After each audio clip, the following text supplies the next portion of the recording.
Hey everybody, this is Deb with Truthfication Chronicles, and here we go. It's gonna be a ride for the next few days. Now, as I understand it, at least from what I've heard, Tuesday is going to be kind of hashing out the rules, and then there's going to be 2 days for the prosecution, which is essentially the House, to present their case, and then there'll be 2 days for the defense to present their case. And then we get into the questions that the senators have. Remember, they have to submit them in writing to the Chief Justice, who is going to be overseeing everything. And then, he's the one who is going to actually ask the questions. And hopefully this will keep the senators, the Democrats, from, making this into a circus. Now, I just found this today. It came out not too long ago. Senate impeachment trial set to begin as Trump adds last-minute reinforcements to defense team. And he is adding in some of the House Republicans: Doug Collins, Mike Johnson, Jim Jordan, Debbie Lesko, Mark Meadows, John Ratcliffe, Elise Stefanik, and Lee Zeldin. Now, I think the reason he's doing this, it's not so much that they're going to be doing any of the legal stuff, but they're really going to play a supportive role because, they've been in this process since the beginning. So they've heard all the depositions. They know all the testimony that has already been given in the House. They've heard it all. And so they want to make sure that they get these people in there so that they are on top of things and they know everything that's been going on. So it's kind of like they're the research people. They're the sources for the information, just to make sure that they've got all their bases covered. And I think that's probably a wise idea. They will not really have any legal role, I don't think, except maybe in the background. I know John Ratcliffe is a really strong lawyer, and I think actually most of these are. Well, Jim Jordan, I don't believe he's a lawyer. I don't know about Debbie Lesko, but I think the rest of them do have some legal training. Anyway, so we're here to talk about a few documents. Yeah. Now, I could sit here and read them to you, but I'm not gonna because both of them are over 100 pages long. And really, in the Democrat one, it's nothing you haven't already heard, I'm sure. And so there are just a few things that I wanted to point out to you. Here is their official start out. It's in the Senate of the United States, sitting as a court of impeachment. And it's just like they wanted to say the word impeachment and Donald Trump so many times. And so, trial memorandum of the United States House of Representatives in the impeachment trial of President Donald J. Trump. And of course, here's all of them that have signed their name to this. These are the managers. And then you go down here and you have the table of contents. Now, it's really interesting. If you want to get a good overview of what's in here, just read the table of contents. But it's everything that we've been seeing for the last few months. The same lies, the same illogic, and just craziness.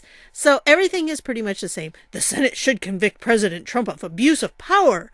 And the Senate should convict President Trump of obstruction of Congress.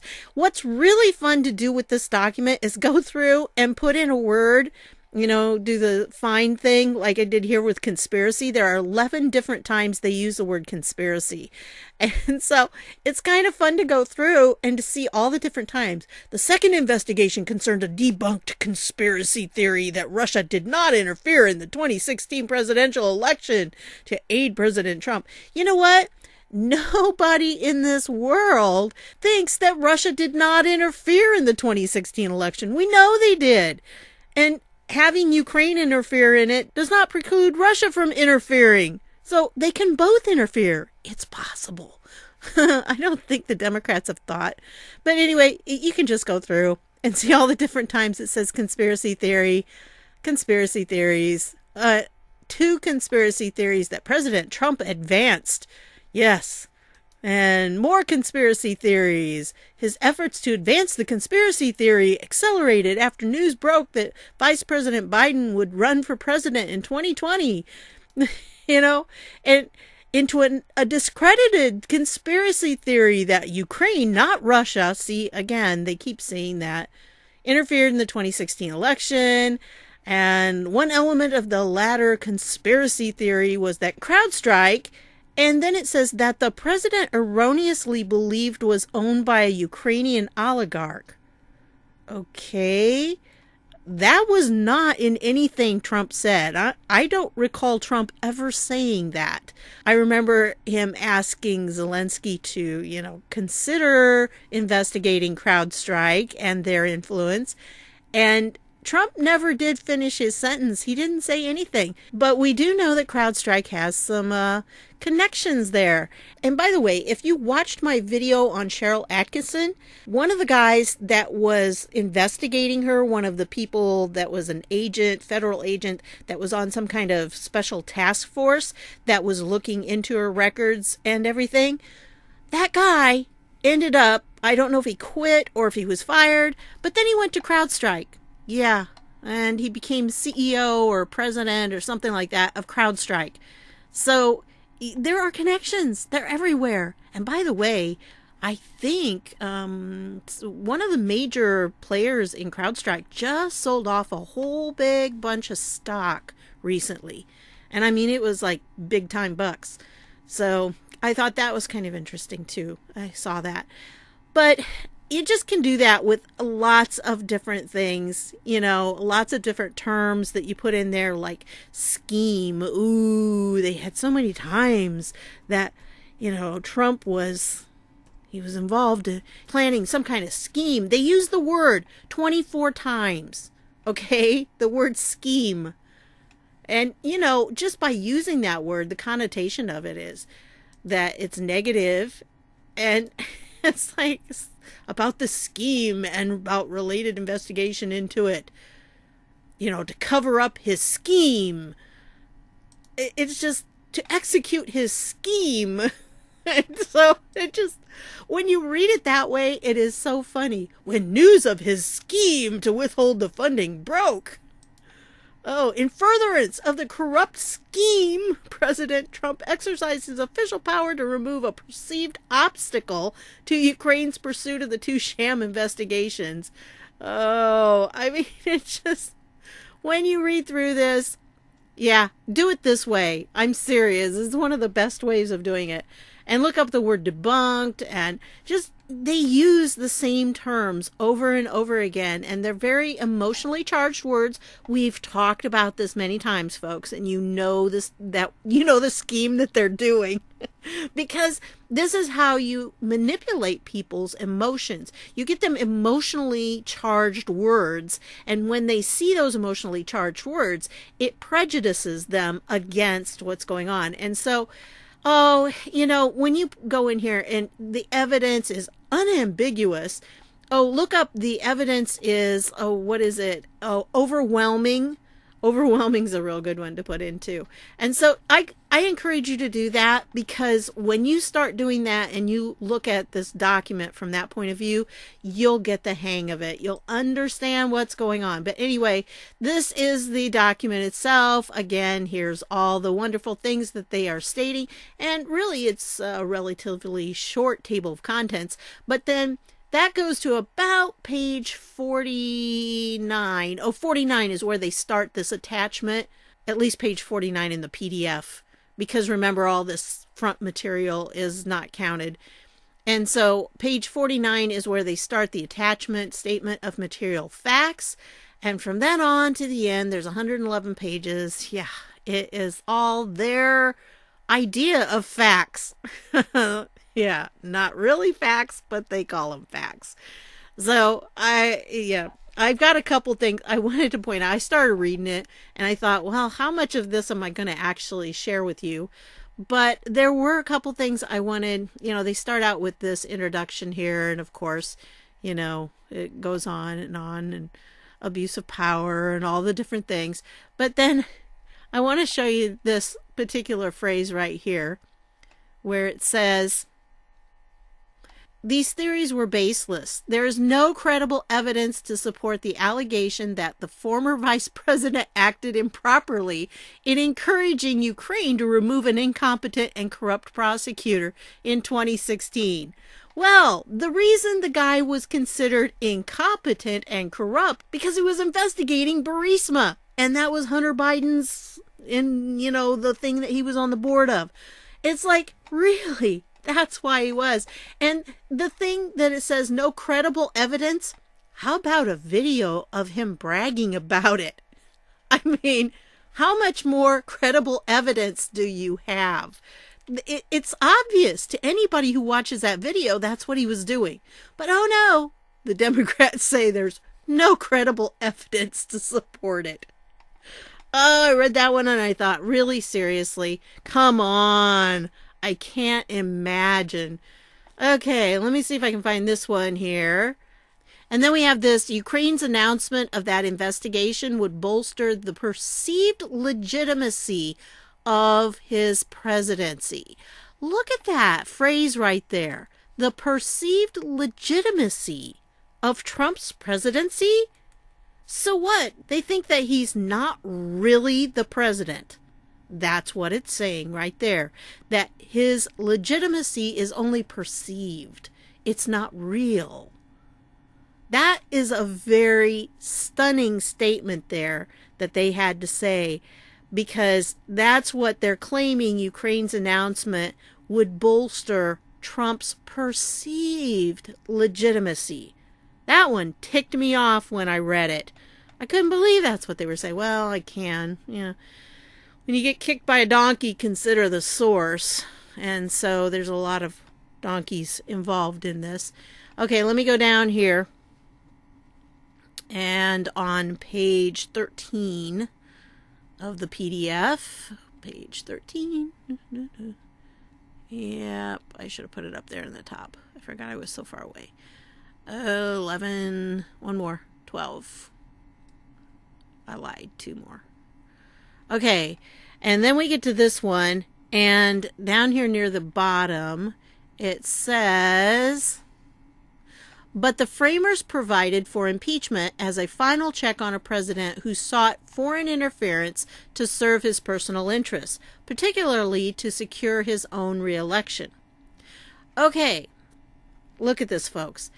First of all, they use the term framers. Notice they do not use founding fathers, probably because of the term fathers, because they really don't seem to care for fathers very much. But anyway, the framers, the founding fathers, provided for impeachment as a final check on a president who sought foreign interference to serve his personal interests, particularly to secure his reelection. When they're talking about this, and then they go on and say, in drafting the impeachment clause, the framers adopted a standard flexible enough to reach the full range of potential presidential misconduct, treason, bribery, or other high crimes and misdemeanors. The decision to denote treason and bribery as impeachable conduct reflects the founding era concerns. Founding fathers, just say it, founding fathers, concerns over foreign influence and corruption. I was putting all this in there because I wanted to point it out. Really, folks, what they were concerned about is that some foreign influence, some foreign country would try to buy off our president. Okay? They in no way were thinking that our president was going to be guilty of bribery by trying to get another country to actually look into true corruption in our country. And so really they're kind of twisting it. It's almost opposite of what it was meant to be. It wasn't meant to say you can't, make deals with other countries as a president, because really, essentially, there's a lot of quid pro quo in there when you're making deals. That's just how it works. You give them a little something, they give you a little something. That's called a deal, okay? And in this case, their whole entire argument rests on the idea that he was asking about looking into the 2016 election, and they claim that meant he was looking into the 2020 election. Okay, there's absolutely no basis for that, but that's what they were claiming. And that is the foundation of this entire thing, is that they said he was targeting Biden. And if this were really the case, if this was what our founding era framers thought was a real problem, no, what they thought was a real problem was somebody getting money and perks like that from outside countries. That's what they didn't want. And that's not happened with Trump at all in any way, shape, or form. President Trump has not done that. The only thing that he did was he asked him to look into, the corruption. Now, the whole thing is, when you look at this and you look at it from the point of view of Trump's lawyers, you see that they have no real case here whatsoever. Now, let me go on to this. I just want to get going on this article. Of course, all of these links will be down below. You can read them at your leisure. If you want to read all 111 pages of the one document that the Dems put out, go for it. Just make sure you have like some good Tums next to you or something, bicarbonate soda or something, because it gets really kind of queasy after a while when you read it. But I didn't read all 111 pages, but I did skim quite a bit of it, and it's exactly what you heard them saying many, many times if you watched any of the hearings. Same questions over and over, same statements. And so I like this article by the Washington Examiner because two deceptions at the heart of Democrats' impeachment brief.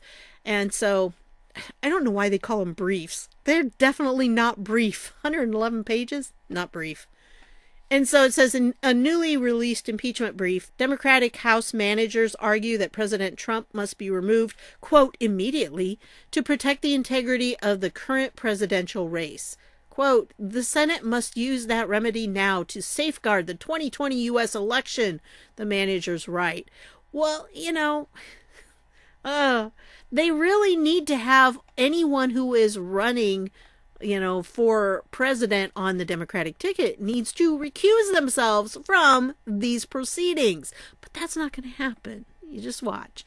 Quote, the Senate should immediately remove President Trump from office to prevent further abuses, they continue. He is an immediate threat to the nation and the rule of law. It is imperative that the Senate convict and remove him from office now.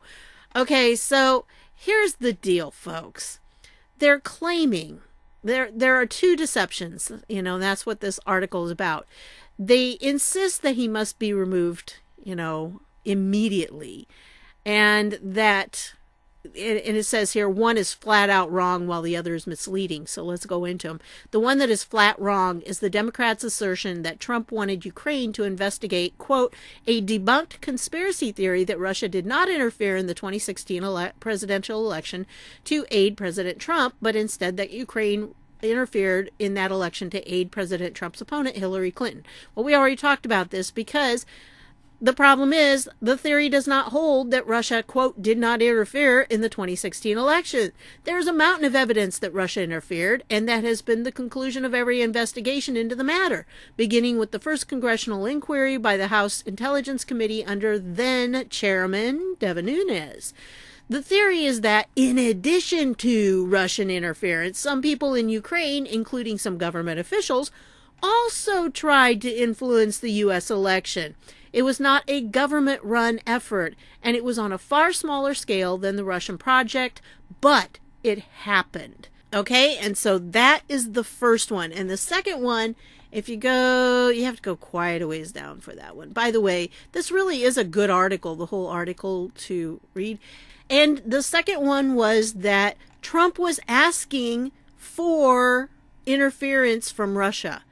And when he made the joke, okay, we all got it. It was a joke. We laughed. We thought it was funny because he was saying if Russia had Hillary's emails, it'd be kind of nice if they put them out there. Well, if you recall, at the time of that joke, when that was put out, everybody was talking about Hillary Clinton's emails, and there were tons of leaks. And here are this is from the New York Times. These are their headlines, and these were in the print copy, so they may not be exactly what you find on the internet, because they do mess around with their headlines, depending on who they think their audience is. CNN cuts ties to analyst as emails show she tipped off Clinton allies. Leaks lay bare a long-time Clinton advisor's unflinching straight talk. Chelsea Clinton's frustrations and devotion show in hacked emails. Donations to foundation vexed Hillary Clinton's aides emails show. We need to clean this up. Clinton aide frets in newly public email. A constellation of influencers behind the curtain at Teneo. Email outlines Clinton's potential number twos. Genial. Clinton emerges in hacked transcripts of Goldman Sachs talks. Leaked emails about Clinton hearten rival. Emails disclose Clinton's strain to hone message. Clinton aides were wary of de Blasio. Emails show. Leaked speech excerpts show Clinton at East with Wall Street and free trade. In other words, all of these were being used. These were the leaked emails. And so it was big at the time. Everybody was talking about it. So for him to make a joke about it, it was normal. And it was not a big deal, as you can see from all those New York Times headlines. Well, of course, the New York Times was not the only media organization to trumpet the Russia-based leaks. They all trumpeted the Russia-based leaks. Everyone was complicit. And that is what makes the Democratic charge against Trump so misleading. He wasn't welcoming something that everyone else was condemning. He was welcoming something that everyone else was welcoming too.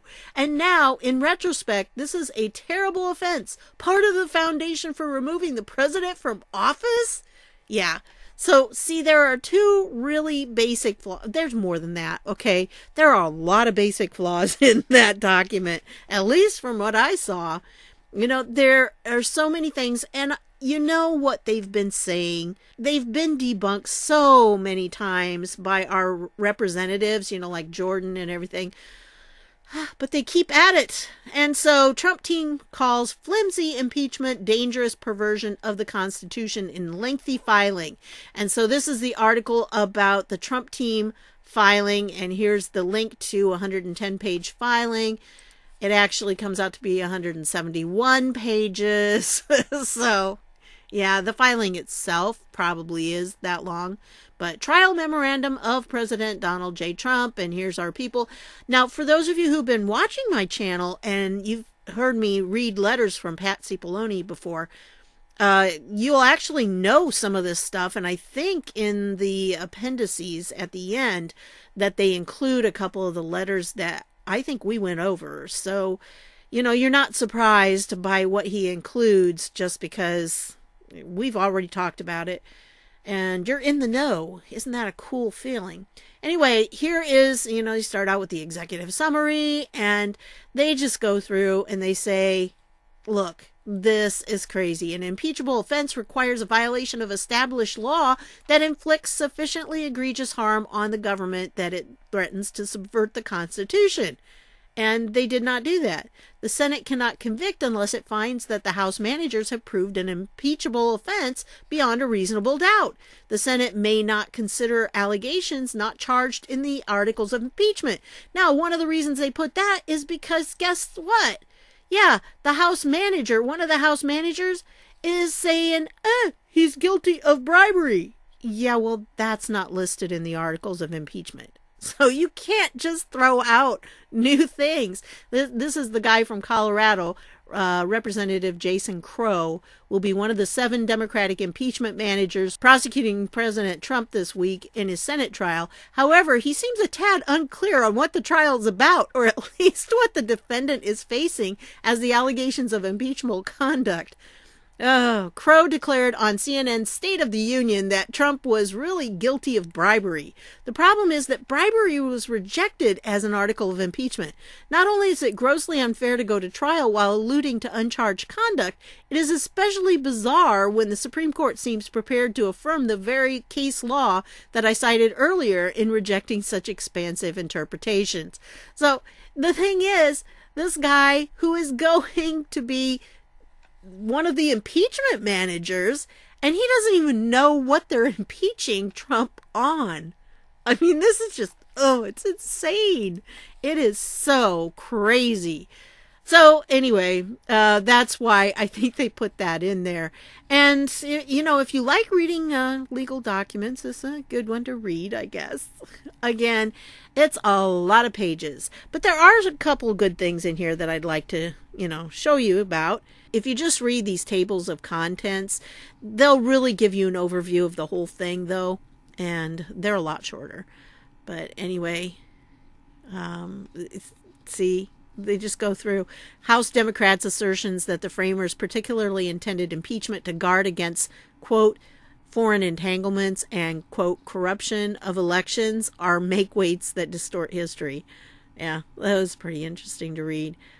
I did read bits and pieces of this because some of it was really just, they go through and they say all the things that debunk everything that went on.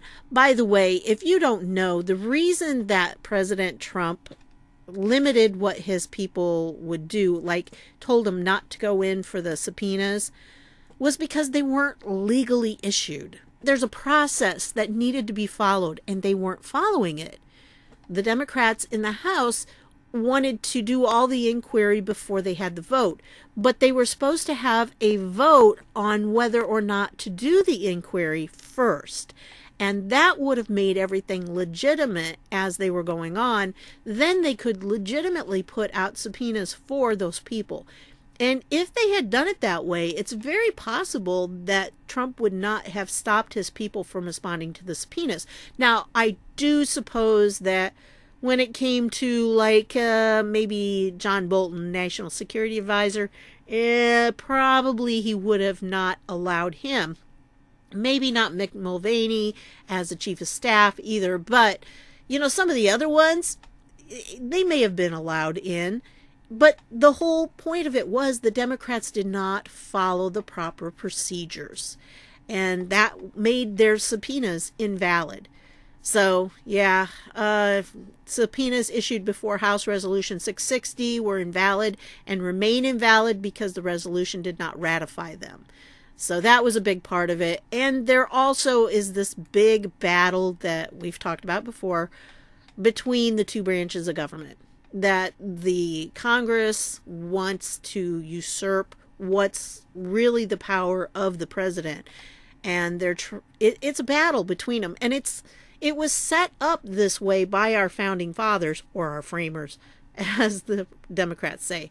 But the founding fathers set it up this way because having that struggle between the two branches there really is very important. And then you have the judicial branch that can settle the battles between the two of them. But it's having them go back and forth on different things. It really does help our government be more stable, because it keeps any one branch from being able to run away with things. And you don't want that. You do want to have there to be checks and balances. And that was one of the checks and balances included. Right now, you're kind of thinking, yeah, I wish they wouldn't have done that. But yeah, it's just that now the House has decided that they are power mad, and they want to have all the power in the entire government. It's all about power, folks. It really is. And so the purported impeachment inquiry was unauthorized at the outset and compelled testimony based on nearly 24 invalid subpoenas. And so that's what they're claiming on that. I thought that was kind of interesting to see. If you go on down past all of this, it includes everything in the, you know, they're very detailed, by the way. This is much more detailed than the one from the House. The one from, and this is from the whitehouse.gov is the website that it came from. So these are the 4 appendices that you will find. And here's the memorandum. This is the phone call. Unauthorized subpoenas purportedly issued pursuant to the House's impeachment power before House Resolution 660. Office of Legal Counsel memorandum. I think we talked about that one. And then this was an opinion from the Office of Legal Counsel to counsel the president regarding absolute immunity of the acting chief of staff, legal advisor, and so forth. I think we discussed these two. So, I don't know. It's been a long time. I've done a lot of videos since then, so I don't always remember what I did a video on. Somebody said in the comments yesterday that I did a video on such and such, and I'm like, oh, hey, I really did, didn't I? I didn't even remember. I can blame it on the chronic fatigue syndrome, right? Let me go to page 112 here, and I want to show you the statement. Let me see if I can find it here. Moreover, House Democrats' accusations rest on the false and dangerous premise that Vice President Biden somehow immunized his conduct and his son's from any scrutiny by declaring his run for the presidency. There is no such rule of law. It's certainly, oh, by the way, yes, the Democrats did use the term rule of law. I didn't search for it to see how many times, but I know they did at least once. I saw it. I think it's like, compulsory. They have to do it. Everybody has to do it. Anyway, it certainly was not a rule applied when President Trump was a candidate. His political opponents called for investigations against him and his children almost daily. Nothing in the law requires the government to turn a blind eye to potential wrongdoing based on a person's status as a candidate for president of the United States. If anything, the possibility that Vice President Biden may ascend to the highest office in the country provides a compelling reason for ensuring that, when he forced Ukraine to fire its prosecutor general, his family was not corruptly benefiting from his actions. Importantly, mentioning the whole Biden-Burisma affair would have been entirely justified as long as there was a reasonable basis to think that looking into the matter would advance the public interest. To defend merely asking a question, the president would not bear any burden of showing that Vice President Biden or his son actually committed any wrongdoing. By contrast, under their own theory of the case, for the House managers to carry their burden of proving that merely raising the matter was illegitimate, they would have to prove that raising the issue could have no legitimate purpose whatsoever. Their theory is obviously false, and especially on this record, the House managers cannot possibly carry that burden because no such definitive proof exists. Nobody, not even House Democrats' own witnesses, could testify that the Bidens' conduct did not at least facially raise an appearance of a conflict of interest. And while House Democrats repeatedly insist that any suggestions that Vice President Biden or his son did anything wrong are, quote, debunked conspiracy theories, and, quote, without merit, they lack any evidence to support those bald assertions because they have steadfastly cut off any real inquiry into the Biden's conduct. For example, they have refused to call Hunter Biden to testify. Instead, they have been adamant that Americans must simply accept the diktat that the Biden's conduct could not possibly have been part of a course of conduct in which the office of the vice president was misused to protect the financial interests of a family member. The Senate cannot accept House Democrats' mere say-so as proof, especially in the context of this wholly partisan impeachment. House Democrats' assurance of, quote, trust us, there's nothing to see here, is not a permissible foundation for building a case to remove a duly elected president from office, especially given Chairman Schiff's track record for making false claims in order to damage the president. Yeah, I mean, really, this is very readable. It's not really in legalese. It's much more readable than the Democrat one. I gotta say that. Okay, let me go down a couple more pages here. And we want to get to this. The articles are unconstitutionally duplicitous. Here, each article is impermissibly duplicitous. Each article represents a smorgasbord of multiple independent acts as possible basis for conviction. Under the umbrella charge of, quote, abuse of power, Article 1 offers senators a menu of at least 4 different bases for conviction. 1, corruptly requesting that Ukraine announce an investigation into the Biden-Burisma affair.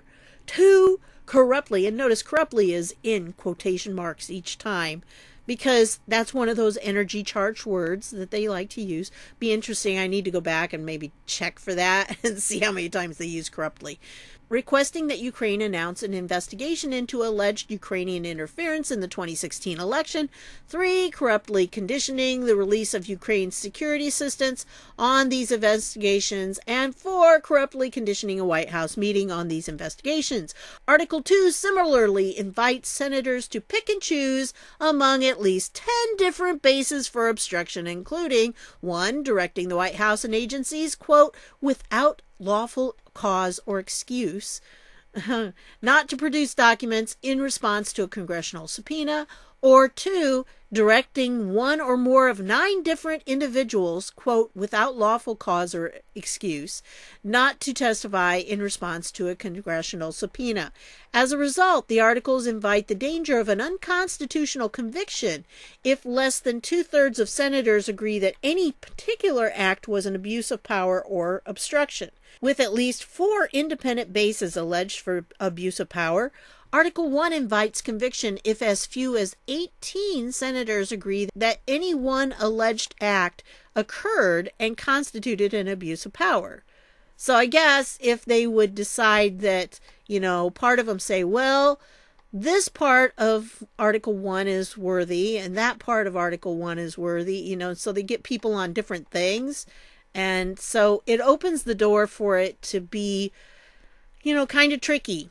Because, he did this or this or this or this. And, it doesn't matter. If you thought letter A was, wrong and you should be able to impeach him over that, or you could choose letter B or you could choose letter C. See, it divides it up incorrectly. And that is not the way it's supposed to be written. The deficiency in the articles cannot be remedied by dividing the articles because that is prohibited. The only constitutional option is to reject the articles and acquit the president. So that's what they're saying, and here's their conclusion. It's fairly short. The articles of impeachment presented by House Democrats are constitutionally deficient on their face. The theories underpinning them would do lasting damage to the separation of powers under the Constitution and to our structure of government. The articles are also the product of an unprecedented and unconstitutional process that denied the president every basic right guaranteed by the Due Process Clause and fundamental principles of fairness. These articles reflect nothing more than the, quote, persecution of an intemperate or designing majority in the House of Representatives, and that the framers warned against. The Senate should reject the articles of impeachment and acquit the president immediately. So that then is signed down here by them. And then at this point, it goes on, and this is where you're going to get their appendices, and you get some of the same stuff. You have the phone call here, etc., etc.